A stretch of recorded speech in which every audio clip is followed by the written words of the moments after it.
Hello, everybody. Welcome to another exciting episode of Jimmy's Jambox. We're here. We're back at it again, and we're going to get on into it. But before we do, as always, please make sure to like, subscribe, push all the buttons, do all the things. You know, I don't know where they are, but you do, and I trust you. And with that being said, here's a quick word from our sponsors. Organic herbs and botanicals, skincare and edibles, wellness for body and mind. The Brothers Apothecary. Fine teas and remedies. Ronald Records. From indie gems to classic hits, discover the heart of local music. With live shows all the time, up close and personal, and regular releases on their in-house label. Ronald Records. Supporting the community, one track at a time. All right, thank you all so much for watching. Again, shout out The Brothers Apothecary, Ronald Records, and Portland Water. Thanks for keeping us hydrated. And with that being said, let's go ahead and get on into it. Here is today's guest. Hello, everyone. My name is Jesse. Hello. Hello. Thank you so much for joining us. Of course. Yeah, and dude, it's so good to see you. Yeah. What? For the rest of the world, y'all won't know this, but we worked together at a little place called Guitar Center for a stretch of time. Yes. Hell yeah. But let's go ahead and get on into it. Why don't you tell us a little bit about, who you are, where you're from, what you do. Give us that like Tinder profile of your involvement with music. Oh, Tinder profile. 5'9". No, I'm kidding. Well, I born and raised here in, not here, because I guess born and raised in Portland. Mm-hmm. And I guess that's it. I was born in Portland. No, I'm kidding. I started playing drums like 14 years ago. Okay. And what got me into playing drums was Guitar Hero. Guitar Hero World Tour. Interesting. Uh-huh. Damn. Oh, yeah. Wait, really? Yep. Holy shit, I never knew that. I thought you had done it through like the church or something like No. It was straight up like I got Guitar Hero and like I've never been good at anything ever. Still. Samesies. Still not good at anything except drums. So like I would play the guitar, like the Guitar Hero guitar. Mm-hmm. Like I don't know, there are those. Which I mean that was never close to real guitar. You know what I mean? Like that was such a nonsense thing. Everyone's mom thought it was, but it wasn't. Everybody who really had no interest in playing the guitar really thought it was too. My mom thought it was. Oh, shout out Jesse's mom. Shout out my mom. But the drums themselves were actually like. They were close enough. They were. I still think that they're like pretty darn close. Yeah. Well, it's that like they taught drumming to people that I think like regular people couldn't have taught drumming to. You know what I mean? Like if they tried to hit you with the funky primer, you would have been like, what are these dots on a line? But the screen was like, hit this thing when this happens, and then correlated it to actual music. Yep. So you were like basically cover banding yourself, but playing with an actual drum set. And it was just quiet enough that like the neighbors wouldn't complain. I always have this exact thought of what we're talking about every time I'm giving like a drum lesson to a new student. I'm always like, I wish I had what Guitar Hero has. Yes. Like if there's like a teaching way to have that on the screen where you're like, all right, follow the dots and look at the thing at this time. Like somehow put light bulbs in your drums. Well, that exists now. Really? Wait, hold on. No, the first half of it exists. There are like when you hit them, they can light up. But attaching them to a thing and also triggering, which I'm sure that's easy, but like say you have it on your phone, right? Like a drum kit on your phone. Yeah. You hit the floor tom, and then your floor tom on your real drum kit lights up. Well, that's a whole different thing. But I was saying like having it light up so that you can play along, like kind of like the keyboards that light up for you to play along with. That for your drum set would be amazing. That is what I'm saying. Yeah. But you program the okay. All right. That would be better. There's something in there. Nobody steal this. We've already pressed it into this episode. We're going to copyright it. Trademarked. Yes. I'm trademarking it Boom, right we now. said trademark, so it's trademark. Uh-huh. All right, but we're tangenting off. Let's keep going on how you got into drumming. So after Guitar Hero World Tour, Then it was when did the transition to a real drum set happen? I don't know, because I was a kid. Mm-hmm. So I don't know. My Like, my did your parents perception of- buy you a kit? Did you like you said, did you start playing in the church? Like, how did you end up behind a real drum kit? I started working for, like, doing side work for my dad, Mhm. so I could get a $300, like, no name, no badge drum kit with no name, no badge, no stickers, cymbals, for $300 off Craigslist. And yeah, that's because I was so sure, like, yeah, drums, that's what I want to do. Okay. And your parents were behind it? They weren't like, oh, a drum set. Yeah. Well, like, now that I'm an adult, now that I'm a dad, like, big shout out Yeah. to my parents for doing that. Anytime somebody comes on the show as a drummer, I always have to be like, your parents are the best. Your parents Because, are cool, and I don't even know anything about them. willing to put up with what is at the time was uncontrollable noise, because there was no way to make it quieter other than to put it in a different room in the house. Yeah. So that can definitely go a long way. And I put mine in my room. Bedroom. They let me put it in my bedroom. I eventually, went down to the garage. Yeah. Well, I mean, in the house in the beginning, it's not the end of the world. I knew a guy who he had a 10-piece kit in his house. And I was just like, dude, your parents must hate you. He's like, they're never home. Shout out to that guy. Wonder what you're doing. No, shout out his parents. Getting back to you. So from there, how did you transition to playing music with people? I started, another cool thing that my parents did was they started paying for drum lessons. I mean, I guess if they're going to have to put up with you, they might as well put up with you getting better. Yeah, okay, that's true. That's true. So it was smart on their end. Mm-hmm. And I guess, do they play any instruments? Or are you no you're one, first generation musician? no one in my family. And I got 4 older sisters. No one in my family does music except for my uncle. There's always an uncle. The piano playing uncle. Okay. Not guitar. Interesting. Yeah, that's the twist for sure. Yes, yeah. So yeah, no one in my family did music.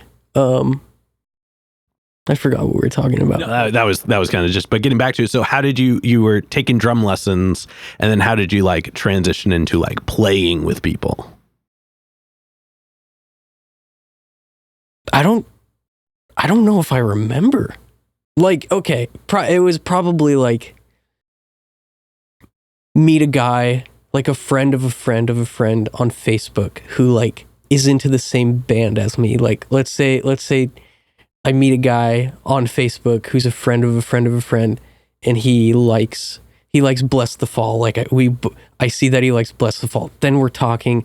Then I tell him that I'm a drummer, and he's probably flipping out because there are no drummers. There are no drummers. Yeah.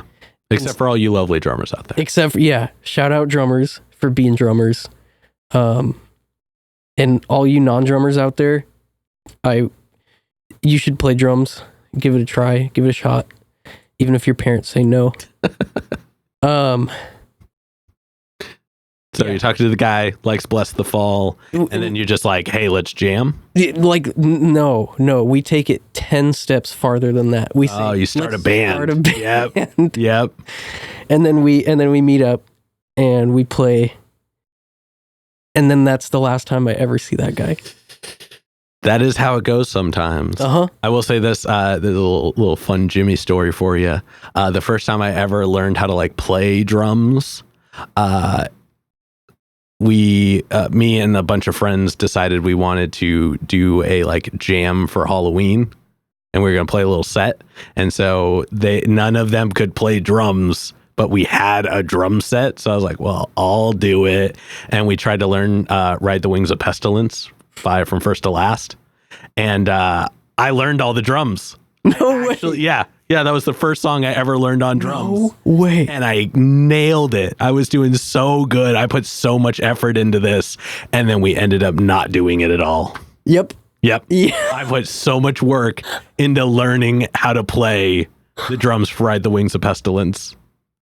Only so you could Only not so I play could the not gig. play it. Never played the song live ever, but I learned that I liked drums after that. Well, that's cool that like, there was a gig in mind at least. Yeah. There was an intention. Yes. So that's a fun little bit. Now I guess we'll transition to what you do with music now in just a moment. But before we do, I have a couple foundation questions I like to check in with everybody on. Sure. And this first one is one we ask early. It's one we ask often, and it's definitely a crowd favorite. What was the first album you ever bought with your own money? Oh no. It was Bless the Fall. Second time talking about I was hoping I wasn't going to talk about Bless the Fall at all, actually. Well, surprise. Yeah, surprise. It was Witness. Okay. Bless the Fall. It was right after it came out. Mm-hmm. And I couldn't tell you how excited I was to buy that thing, but I bought it with my own money. I'm pretty sure it was my own money. Yeah. My parents never gave me any money. Went home and I would I'm the type, still kind of am, the type to I don't like letting people know what I'm listening to. It's Interesting. Embarrassing almost. I don't know. Yeah. So I would go home and I did go home, got the album, went home, put it in my CD player, and then took my headphones and plugged it into the CD player. And that's how I would listen to it. Okay. I mean, hey, there are weirder ways to listen to music. Yes, true. Yeah. And also, I'm sure that they probably appreciated that because, probably wasn't their bag. Who would? Parents. Yes. Yeah. Yes. And then what was one of the first live shows you ever went to? That was specifically one you wanted to go to. So you saw it was happening, got tickets, and then went to it. My drum teacher was doing a show. And so, I wanted to go to it. And so that was the show. And it was a local show with a bunch of local bands that I don't think a single one of those bands are even a thing anymore. I'm certain none of those bands are doing anything anymore. Fair. But now being an adult and knowing a lot of people in the industry around here, a lot of people I know were in a lot of those bands. Oh. And so it's I don't know, it's kind of full circle. Yeah, exactly. Yeah.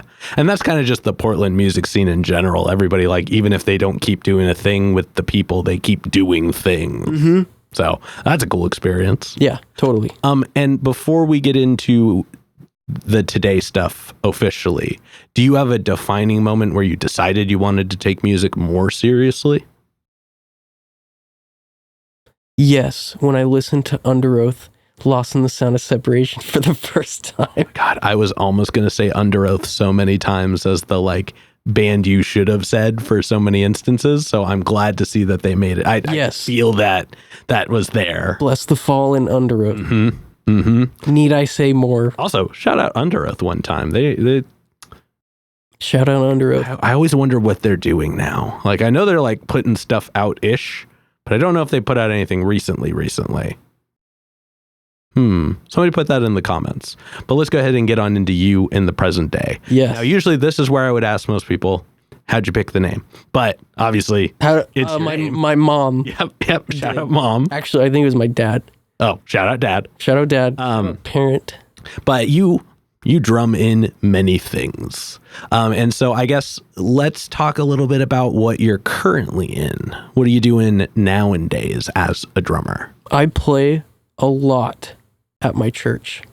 And so, which like as a drummer, if you're a drummer and you're listening to this and you're not like extremely atheist, I would say go play drums at your church. Like that will make you so much better of a musician. Anyway. Also, you get to do so many cool things on drums. Yes. You're the church drummer. For the most part. Sometimes you'll play with people who tell you fair. Less is more. A lot of the church drummers I knew were drummers for like 3,000 and 5,000 person churches. So they just kind of got to do whatever they wanted. Yep. Yeah. Like and that is me. That it's my current situation. Yep. Like, now, how did you, so like, did your family go to church or like, did you find it later and then like you got into it? Like, how do you get into that type of thing? Family went to church. Yeah. And they would not force us, but they would make us go. They would make us go to church every Sunday. And then I don't know. I guess I just was talking to the musicians in like the youth, at the youth church, and tell them that I'm playing drums, and then that's how I got into it. Is just talking and stuff, and there's always a shortage of musicians in churches. And they were like, well, our drum set has badges, so. Yes. I'm sure I had a drum kit that had badges by then. No, that's fair. But I mean, I guess like that's actually a really cool approach to take. I'd never considered like for the drumming position in particular, that is a good spot to get into, to learn it. And also it's consistent. You know, you're going to have a gig every Sunday. Yes. There's something to this. And then I guess outside of church, what was drumming in bands like for you? Like, were you like always in bands? Were you always in multiple bands? Like, how did you, like, let's say like from like high school onwards, what was the band experience like? I wasn't in my first band until I graduated high school. Oh, well then. My first real band, like where we actually met and we actually talked about music, and we made a plan that we actually followed through on. So that band was called After Hours, and I'm still good name with all of the people except for Austin. Hit me up, Austin, you jerk. No, Austin and I both got married kind of around the same time. Oh, so that's why you never hear from each other. Yes. No, because also congratulations on getting married. Thank you. Yeah, hell yeah, that's awesome. What was your most like serious band? Like, do you have one in particular that like you went really far with?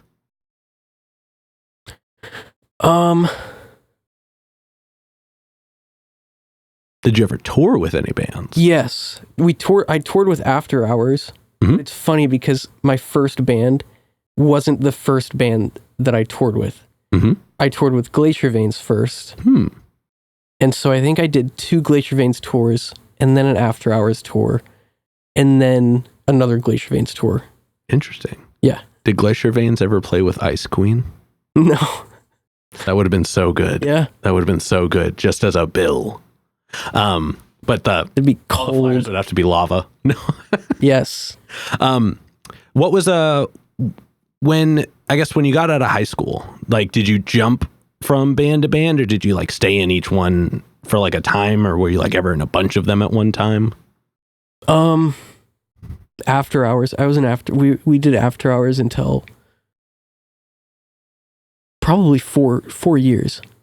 Okay. So up until 2019. I graduated in 2015. And it was like right after I graduated. Yeah.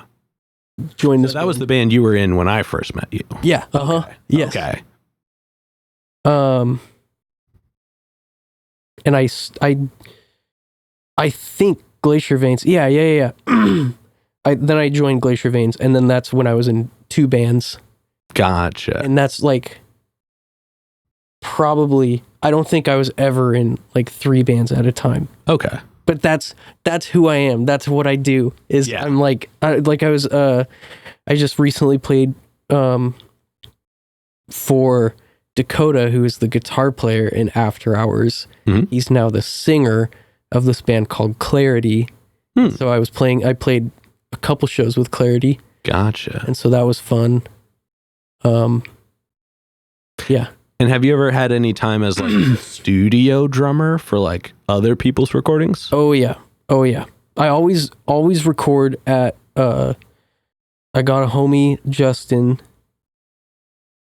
I don't know what his studio is called now. Oh no. It used to be called Tone Lab Studios. Oh. Studio.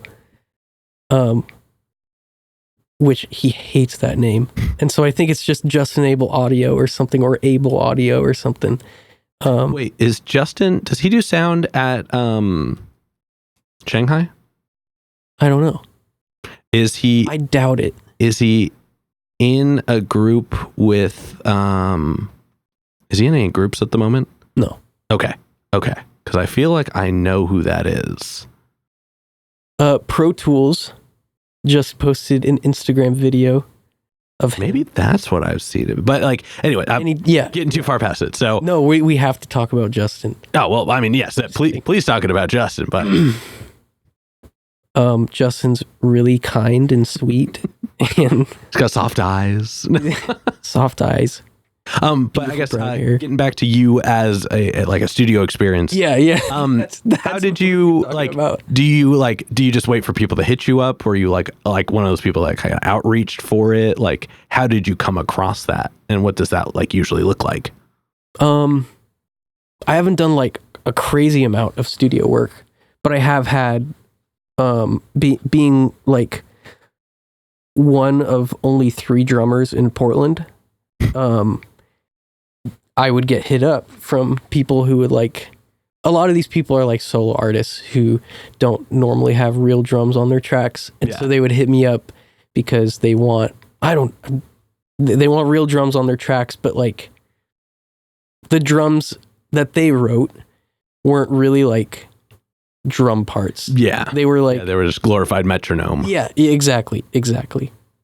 So then your job would be to make them real drums. But then I have played for people who do like a full band thing, and so that, which are always 10 times more fun. Doesn't mean that the other people, the solo artists, playing for them isn't fun. It's just something about like playing drum parts rather than like. And that's an interesting duality, because like if somebody gives you like just the like, hey, this is what I made on a program and I put a kick and a snare on the 2 and the blah blah blah. Do you still find you get to have like creative say when it comes to recording like real drum parts, but you're the one playing the drums this time instead of the other person? Yeah. You try really hard to like recreate what the real drummer was already doing before versus like the programmed one where you can kind of just do whatever you want. No, it's kind of like the person the artist who made the demo and who have who made the drums that aren't really real drums. It's like they have an idea in their head of like what they want the drum parts to sound like, but they don't know how to translate that to me. And so like that like they can't like they hear it, but they can't like make out the sounds in their heads, if that makes sense. So like so they'll do the demo drums and it's kind of close. It's close to what they were thinking. Yeah. And so it's kind of like a lot of back and forth of like me being like, okay, is this what you want? And then them being like, yes, but a little less of that. And then yeah. So it's a lot of horsing around. Fair. But then when you're playing the real drummers parts from like things that had real drums already, did you still get to like add in your own flair, or did you try usually to like recreate that as much as possible? Most of the time it was always like it was, so I'll use 6 Acre Earth for an example. Tracked with them, they had a song idea, they had a demo with, I don't even know if they had demo drums or not. Then they went to Justin. They did it a little differently. Like they would track guitars and bass and vocals before even like they would do all of that, track all that while also coming up with like an actual structure of the song. I'm pretty sure this is what they would do. And then they would have a structure of the song that they could then build off of writing drum parts. And it was always Justin programming drums because Justin is a musical genius and he can play everything, and so he can program drums like better than a lot of people can play drums. Gotcha. Okay. Oh yeah. Well, thank you for going through that. It's always something I'm just kind of curious of process wise.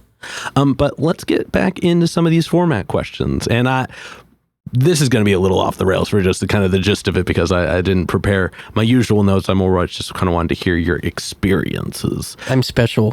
So usually I check in with people's music and I go through the whole list and rhyme and things like that. But since you play for many people, you do many things.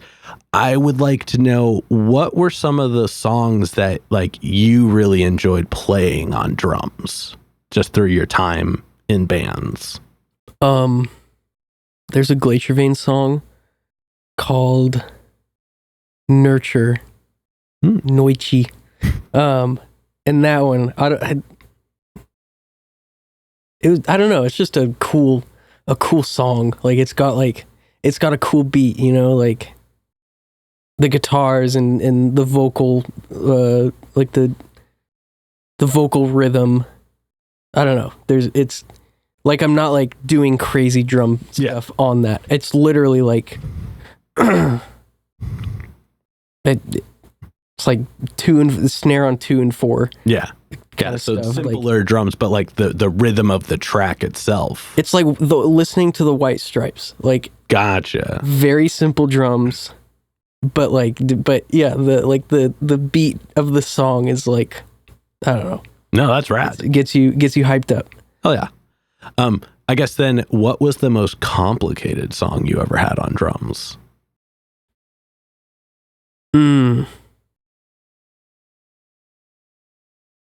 Dude, that's a tough one.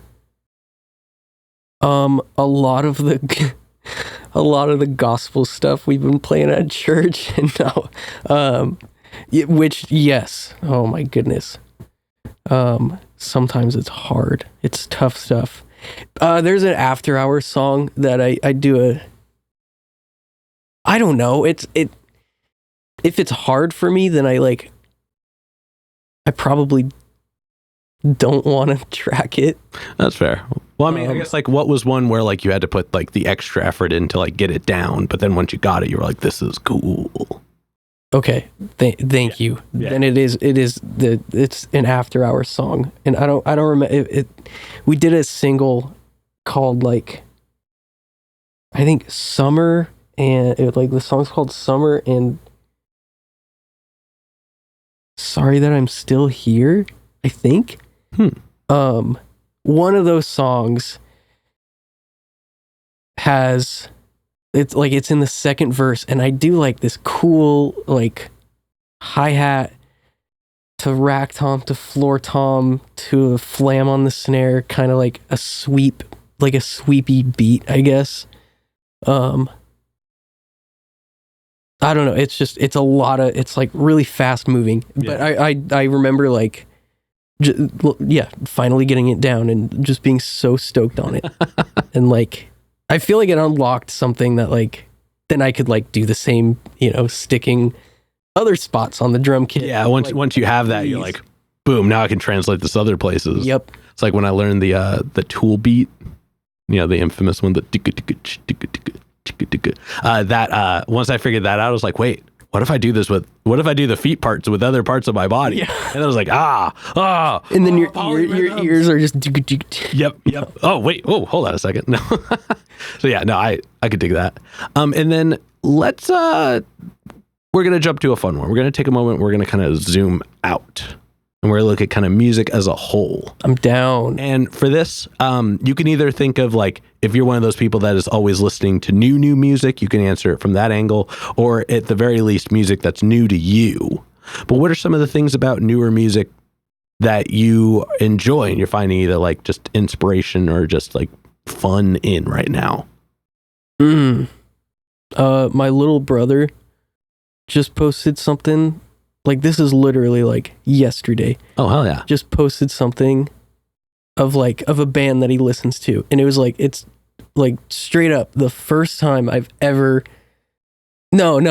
second time I've ever heard of like just my brother liking something with music. And so today I listened to it, and they're called Mall Bangs, I think. And it's like, oh, what did it remind me of? It like almost like Pine Grove. Like it's like very Okay. Yeah. And I don't know. Like just listening to, and like it's funny listening to like bands that sound like other bands, but you find new appreciations, like new things that sound that this other band still has. Like you find appreciations in it. So I don't know. I guess that's I don't know if I answered your question. That's actually a really, I don't even know if that was quite the answer to the question either, but that's a really cool perspective. Yeah. To just like, because like I've definitely heard, I listen to new music literally every day. Like I start every day with my drive to work being an album I've never heard before. So like I'm always hearing things that either remind me of stuff or like just are like something along the veins of, like I was listening to, was it this morning? Illuminati Hotties, great band name. And I couldn't put my finger on who they remind me of, but like, it was fun for me because like, I'm like, oh, this is familiar, but it's new music. And I've never really put that together of the, like, this is the same sound, but it's not a sound you've heard before because it's new. So it is like hearing it all over again. Because once you hear something and you get familiar with it, it's no longer new, comfortable. So that like is a way to appreciate something that is the same but different. Well, and not only that, but also if this new band does something really cool and you're like, that was really cool. That reminds me of this song that I didn't really used to like until now. Yeah. Now because I like this song and it makes me appreciate this one a little bit more.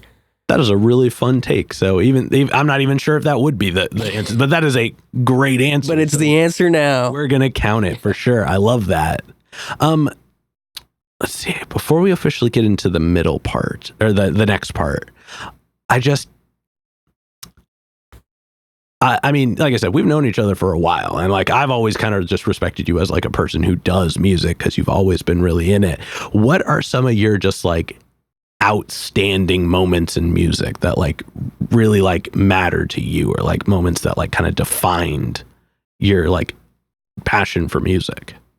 Anytime I track, like, oh man, if I could be a studio session musician, I don't know what would happen, but it would be crazy. No, I don't know. I would like, I don't know.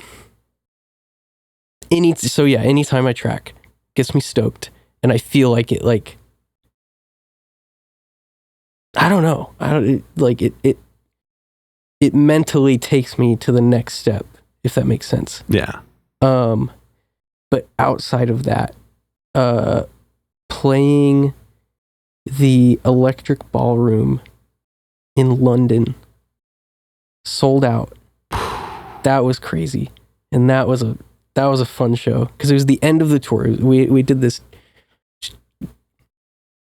I want to say 10 days, but we'll say 2 weeks. 2 week long UK tour. It was with Sad Eyes, and we were opening for Nothing Nowhere. And like in the whole tour, like it would be like the first venue that we played was like,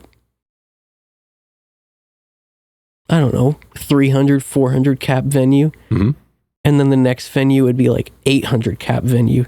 And then the next venue would be like 1,000 cap venue. And then the next venue is literally 100 cap venue. Like no green room. The green room is the back of the room. Yeah. But the Electric Ballroom, it was the biggest show of the tour. And it was the only sold out show. All shows sold out. with no, I'm kidding. No, I think it was. I think it was the only sold out show, but it was definitely the biggest one, and it was in London. And I don't know. It was just a crazy good time. Well, that sounds really special. I never realized that you had toured internationally either. Yeah. So that was a fun piece to learn about. So thank you for sharing that. Yeah. Now, before we officially get into the next part, this next question is probably the densest question we have in the interview. But we've talked a lot about, your experience with the music, the actions, the reactions. But when it's just you and the music, one-on-one, what does music give back to you?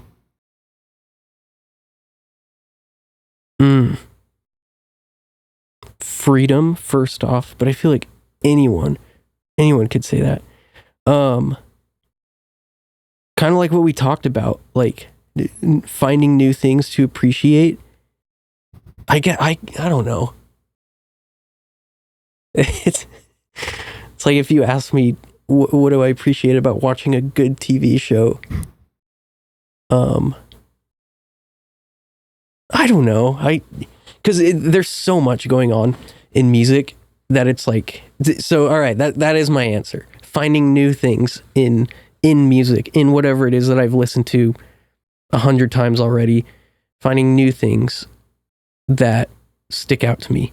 Because I guess that's one of my favorite things about music, is just like finding new things that you've never heard before, that, like, I don't know, say you could listen to, like I said, you could listen to the same song 100 times in your lifetime, but on the 101st time, 101th time you listen to it, you find something special about the snare drum mix or something that you've never noticed before. So yeah, that's my answer. That's a good answer. I do want to expand on the freedom part a little bit more, because believe it or not, that is not a recurring answer to the question. Really? Usually I get a lot of therapy. The music is therapy. Okay, all right. So can you expand on what your description of freedom would mean? I guess feeling free. Like, is it like a freedom to create, or is it just like a freedom to like express yourself? Like, dig into this. Let's go a little deeper on it. See, okay, all right. When you're asking about me and music and like the connection, are you talking about making music or like listening to music, or just music in general? Yeah, just like Okay, music as a presence in your life, both as a creator and somebody who ingests it, and just in the way that it has kind of shaped your life. What does music give back to you? I would say freedom, and I'm kidding. No, but the okay, so the freedom thing. Yeah, freedom to express myself. Freedom to try out new ways of expressing myself, to like, dip your toes in the water, do something that you wouldn't normally do, to like see maybe, like maybe I like that, maybe I don't, and like, oh, makes me uncomfortable. No, okay, not going to do that anymore. Or like, that was really fun, that was a rush, I'm going to do that every Tuesday. Something. Taco Tuesday. I'm talking about making tacos. That could be a beat. Taco. Yeah, making a beat. See, that's actually a really interesting perspective as well. Like, because I think when people think of music, maybe not when people think of music, but like one of the big approaches to music is that, like, it's the repetition. It's like getting the steps and like learning something. So, again, the funky primer, you follow all these steps and eventually you know how to do all these things.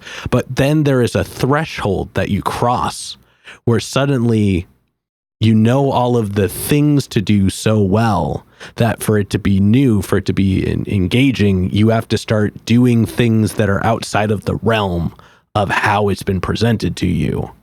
And that, I think, is kind of an important part for just being a person who continues to grow in general, is, going outside of your boundaries. But for people who don't have a creative outlet or something to do that on, they can't always find a way to do that. When you just go through the normal motions in life, like you go to work, you go home, you make dinner, you go to bed, there's no way to be outside the box in that. That's part of the daily routine. Yep, totally. So like having something like music, having something like being competent at an instrument for long enough that you do have the freedom literally to start being like, oh, I know all of this, and with these things, what happens when I do it differently? What happens if I do it the quote unquote wrong way, or a way that's not been presented? And that is a really just an interesting and like kind of thought inspiring approach. So I really appreciate you sharing that answer. Totally. Yeah. But now we're going to go ahead and we're going to move on to some hypothetical questions. Good. And for these, I've been waiting all night for this. yes, sky's the limits. The questions are all made up, so the answers are allowed to be as well. But this first one is pretty straightforward. If you could work with any one person, the only requirement is they have to be alive. Who would you want to work with, and how would you want to work with them?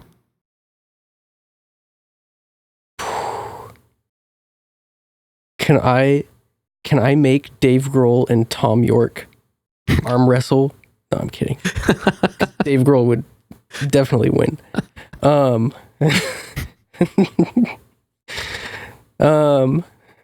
My answer is neither. No, I Dave, Tom, it's time. yeah.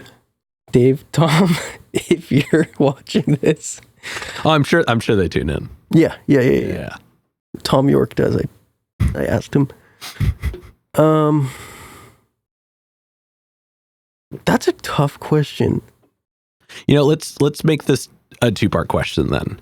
If you could be the drummer of any active band, who would you pick? And then subsequently, if you could just work with somebody as you were their drummer, who would you pick?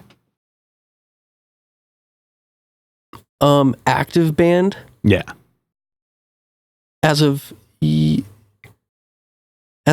recently, Oasis. I can say that now. Okay. Just because that would be the coolest thing ever. Yeah. I think and then what was the other? And then like, what about like an individual? Like who is somebody who just like, you could either like learn drums from them or like be in a space with them, like just somebody as an individual that you would like to be involved with musically? Dave Grohl would be cool because he talks drums. Yeah. He doesn't just play drums. Like, you can talk drums to Dave Grohl. I wouldn't know. Never met him. Never talked drums with him. Well, he also does other instruments too, and that's kind of a cool perspective for a drummer to have, is when they can talk drums with the mindset of an additional instrument or two happening at the same time. It definitely goes a long way towards like an expansive conversation. I've never thought of it like that. Huh.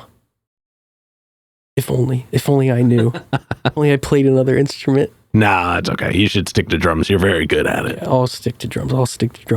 And then subsequently, who is, and this might be a tough one to answer, but who is a local, either like band or artist or somebody that you haven't gotten to interact with yet musically, but you would like to? See, it's hard because I played with. That's what I'm saying. I had a feeling this was going to be a tough one because you were probably involved with a lot of them already. Okay, all right. What was your question again? What was the wording on it? I know these people, but I've never. Yes. Okay. Yes. I think playing with Growing Pains would be fun. Okay. Hell yeah. So then I could play Kyle's parts and look at him and be like, "I'm playing your parts." No, I'm kidding. Though I would do that totally. Yeah. Hell yeah. Growing Pains. Well, everybody know what to do. At them in the comments. Let's get them a new drum. No, I'm kidding. Yeah. And then for this next one, like I said before, sky's the limit, and it's pretty literal in this sense. But if you could perform anywhere in the world, and you wouldn't have to worry about crowd access or building stability or power, it was guaranteed the best lineup, guaranteed the best show. And it doesn't have to be a venue. It could be anywhere. The castle that Gojira played on for the Olympics. No. You just had that one ready. Well, you said anywhere. It doesn't have no building. The structure. Because that was the coolest thing in the world. What's the castle, the Buckingham Palace or whatever? Oh, that would be a cool one. Uh-huh. Well, that's definitely an answer I've never gotten before. That would be a cool one. or thinking about it. I might have to. I could do an episode of the show there. Yeah, there you go. Like the Eiffel Tower would be cool. Like top. No, the Empire State Building would be cool. Ooh. What's the Burj Khalifa? Did I pronounce that right? I have no idea. The Wiz Khalifa in Dubai. The tallest building in the world. Hell yeah. The Wiz Khalifa. But you would have to play on the ground floor. just to be like, hey, we played in the tallest building in the world. You could just walk in and see it. You didn't have to climb any stairs. But We played the tallest building in the world. at the very bottom. Mom's just visualizing you playing at the top. Yeah. Oh, that'd be hilarious. Now you have to do it. Yeah, who knew there's a venue on the 3rd floor? That's almost more funny than the ground floor. It's like you had to go up 2 flights of stairs. Oh my goodness. Hell yeah. All right. And then to wrap up the hypothetical questions, if you could get one more album from anybody, they could be alive, they could be dead, they could have not put out an album in 100 years, they could have put out an album yesterday. Who would you want an album from? Dude, MJ would be cool. You know, I've gotten that as an answer a lot, and I always wonder what his music would be like right now, like post-pandemic Michael Jackson. I've always wondered what Nirvana would be like, what Kurt Cobain would be like if he were still alive. Yeah. You think he would simmer down and just be like this? I think at some point the pendulum would have had to have swung the other way. I think, especially looking at a lot of like artists that are in similar realms that are now, like still here now. Like I think it would have had to have happened just from like a societal standpoint. But I do wonder what the music would be like. No, can I change my answer? Oh yeah. Bon Scott, AC/DC. Ooh, That's what I would want. hell yeah. Yeah. Damn, that is a cool answer. Thank you. Yeah, hell yeah. All right. With that being said, though, we're going to go ahead and start wrapping this up. What can we look forward to between, like, let's say now and March? Do you got anything cool coming up you want to share with us? Between now and March. What month are we in? I guess technically when this comes out, it'll be September. Okay. All right. Well, if it's September, then I'm about 3 months away of having a kid who's having 2 kids over the age of 1. Oh, dang. So Congratulations. But I would say thank you. I'd say that's about it. That's plenty. Plenty of kids are a full-time gig for sure. Yes. Kids are tough. And then I guess, do you want to plug yourself, plug your bands, plug anything you're doing musically? Follow LILX, like Lil X Sad Eyes on Instagram. I don't know his other socials. Sorry, Nathan. You can follow me, I guess. I think it's just Jesse Beirwagen. You can follow, I guess that's it. You can follow my church, East Hill Church in Gresham. My mom has a Facebook. No, I'm kidding. All right, I'm done. No, that's it. Yeah. I was so ready for you to do it too. I was like, she has an Instagram? And then any other plugs, any other shout outs, anybody else you'd like to put on while you're on here? My wife, Camilla, because she's at home with our 2 boys. That's a full-time gig. Yeah. I'm here chilling on a couch. Hell yeah. Yeah, relaxing. All right. Then with that being said, I've got one last question. But before we do, I'm going to steal the camera for just a second. As always, y'all, please make sure to like, subscribe, push all the buttons, do all the things.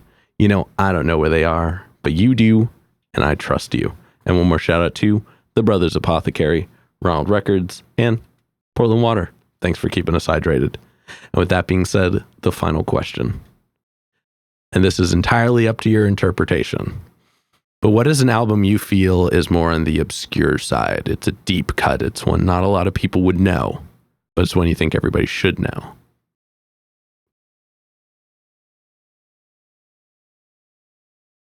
Shoot. That's my answer. Shoot. No. It's a banger. There's this. Oh, Sorry, that's my one that dumb was joke genius. There's this band called Dredge that I think everyone should look up. DREDG. And it's like I can't pick between their first and their second album. Well, you'll have to go listen to both of them now. Yes. Yeah, exactly. Hell yeah. Oh, yeah, that's a solid rec. All right, but with that being said, we're gonna go ahead and get up on out of here, dude. Thank you so much for joining us, Dude, thanks for having me. Yeah, I before we close out officially, I rarely get to ever have people I've known for a long time on the show, so I really appreciate you taking the time and just getting to know a little bit more about you, man. It really means a lot. Yeah, totally. I don't get to be on too many of these kinds of things, so I don't get to be in front of a camera. So thank you. Hell yeah. Making me feel special. Hell yeah. And this has been another exciting episode of Jimmy's Jambox. I'm Jimmy. I'm Jesse. And we're signing off. Later, y'all. Bye. That's a wrap. This is not a podcast. This is a show.